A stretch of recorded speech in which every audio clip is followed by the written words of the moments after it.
nobody knows where it came from. Nobody knows what it wants. There are theories, and then there is the legend. Nemesis comes from another dimension.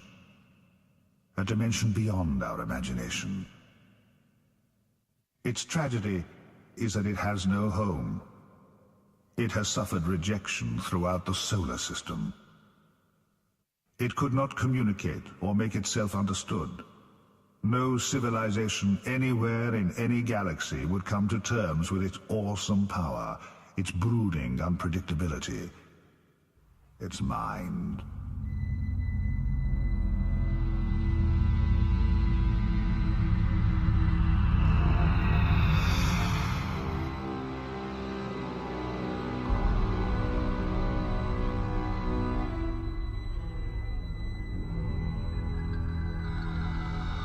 Bewildered and afraid, mentally tortured by not knowing its origins, people turned against it.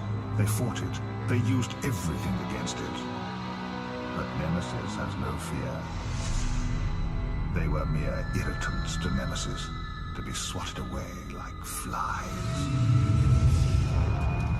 It left to seek sanctuary, but it searched in vain. Unwanted, it was jettisoned towards Earth 2 million years ago. It has remained here ever since, drawing its energy from the Earth's core.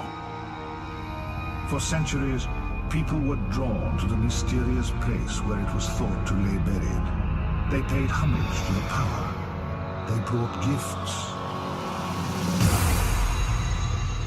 They gave their souls. A security silence fell over Alton Towers while archaeologists and historians nervously investigated. Eventually, they described their worst fears. This was Nemesis. Nemesis had to be controlled. It took 250 tons of steel and 200 men, not ordinary men, not ordinary steel. Pinned down by this massive structure, it tries to escape, steaming anger.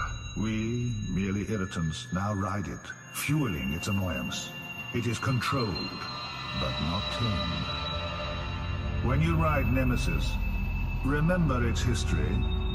It is awesome. There is no comparison. This is the legend, but don't try to understand. Don't try to come to terms with it. Don't even try to think about it. Nemesis at Alton Towers. Sit back. It's Fright time.